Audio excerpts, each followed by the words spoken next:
Good afternoon, ladies and gentlemen. This is Rusty 78609, and I'm just leaving Concan, Texas, which is close to Garner State Park. I'm letting a car come around me now, some guy in a hurry, and there Speedy goes. But anyway, so we're going to do a little video showing the drive up to or into Garner State Park. This is the Texas Hill Country, very similar to where I live, on the more hills, bigger hills, and it's very scenic. And of course you got the Frio River, which in Spanish means cold river or cold water, whatever. But having said that, I'll tell you a story. Years ago we used to come up here as kids, teenage types, 14, 15, 16 years old, and we'd stay either at the campground or just sleep in our car somewhere in the park. Back then you could get away with just about anything. But they have a pavilion here where they have dances, and they have big dances. The dance hall's still there. It's one of the dance halls that's been around the longest in the whole state of Texas. And, families have been coming here for 20, 30 years, same time every year. They book their reservations, etc. So anyway, we'd come up here, but I had a friend, not a friend, a good acquaintance in high school. His name was Kenneth. He was the only son of a very wealthy ranching family. And it wasn't from raising cattle that they had the money. It was they had oil and gas on their property. If you know where Helena, Texas is, that's an oil boom area still in Texas. And then they had about 2,500 acres of land, and all of it had oil and gas on it. So that's where they got all their money from.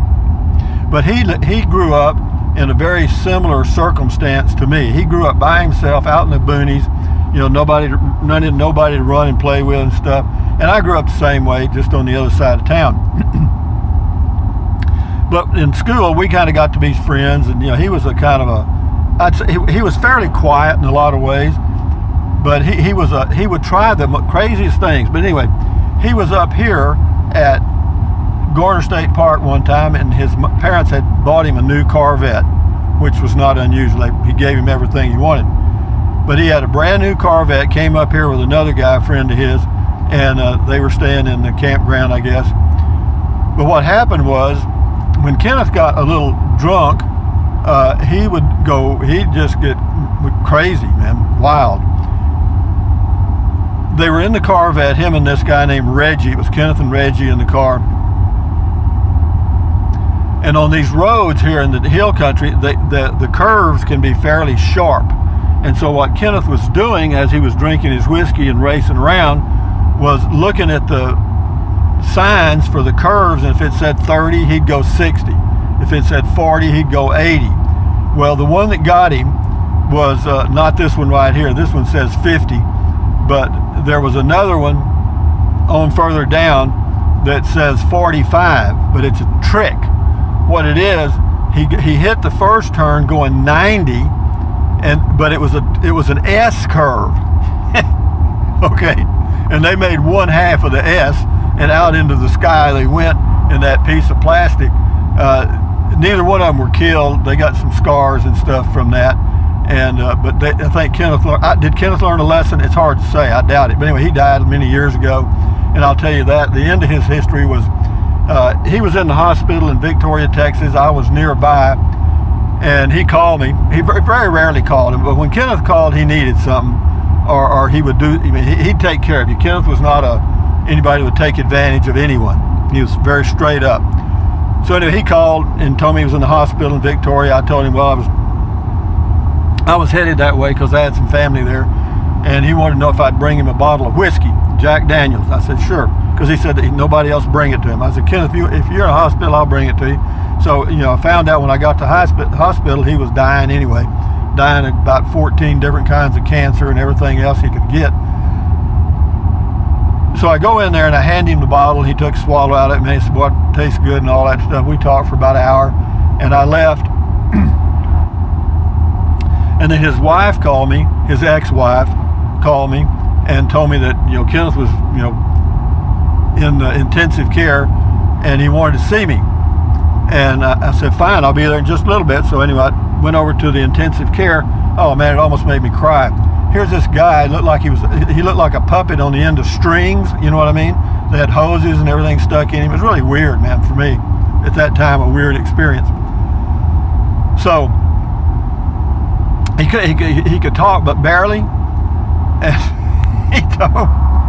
he said, Russ, he said, what I want you to do, he said, I want you to tell all these people out there waiting for me to die to go straight to hell. So I did. Yeah, because he had his ex-wife was there, because he had 2 daughters by her, and she knew that Kenneth would left them some money in the will, and he did. He left them the ranch house, which was huge, and of course property and money and all kind of stuff. But anyway, I went out in the waiting room, and everybody there that was either friends of Kenneth or related. And anyway, I said, I have an announcement to make. And they said, what's that? And I said, well, Kenneth had something he wants to say to all of you. And everybody was all ears. And this one of his daughters says, what was it? What was it? What did my daddy say? And I said, well, he wanted to tell all of you to go straight to hell. Anyway, I know that's probably not funny to a lot of you, but to me it was, because they were just there for the greed. And that's the story of Garner State Park, kind of a roundabout way story of Garner State Park. But yeah, we used to come up here and dance, have some great times, and yeah, party hardy. 14 years old, we were coming up here driving, because back when I was a kid, you could get your driver's license in Texas at the age of 14, and I did. There's an RV park on the left there. This whole area is built up from when I was up here years ago. I mean, I still recognize most of it. I mean, it's still the same old mountainous or hilly area. And right now it's showing it's 65 degrees, which is nice. Good time to get here. And tomorrow it's supposed to be about the same, only sunny. Today it's a little overcast and cloudy. This video may be a little dark, but I'm still going to post it.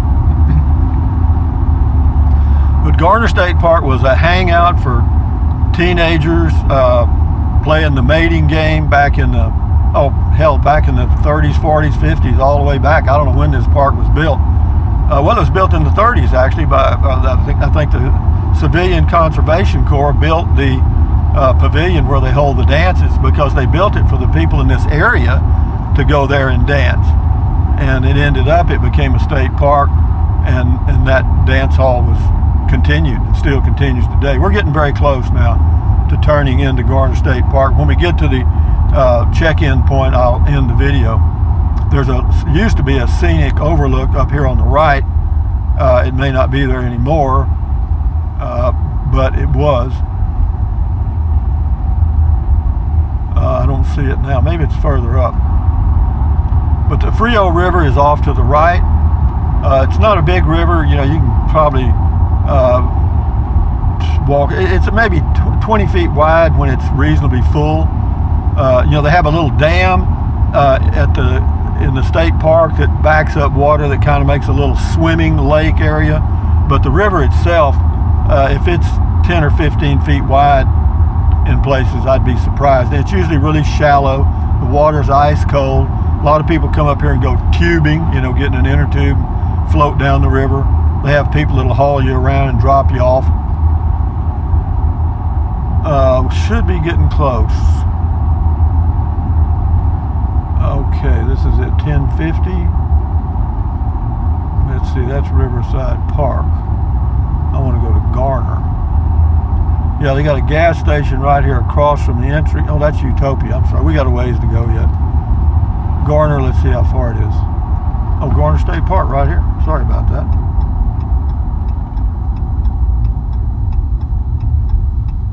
This is the entry to Garner State Park. Yeah, it is. We got to turn again, though, I think. Yeah, we do. Yeah, this also goes to Utopia, where Robert Duvall supposedly has a ranch. Garner State Park next right. Okay, speed limit 50. I'm going to have a hard time making that turn at 50 miles an hour.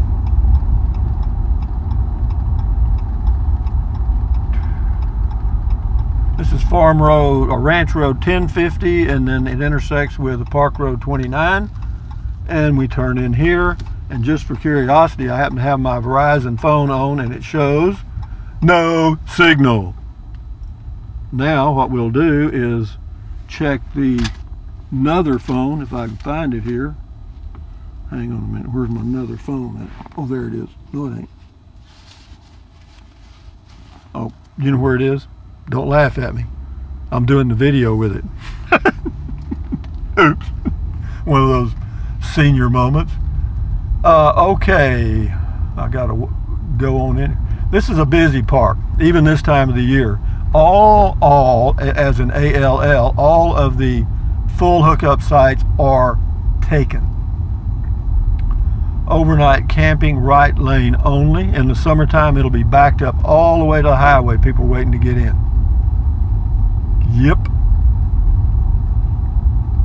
Over 400 campsites here. That's a small town when it's full, or a medium, or small town, yeah. So I'll end the video now, guys. But anyway, from Garner State Park, thumbs up, carpe diem, adios, bye-bye. There's the sign-in place right there. Carpe diem, adios, bye-bye. Buy anything you want. Use the Amazon link if you choose to. What else? Drink plenty of water, stretch, keep your health, and all that stuff. Adios, amigos. Bye-bye.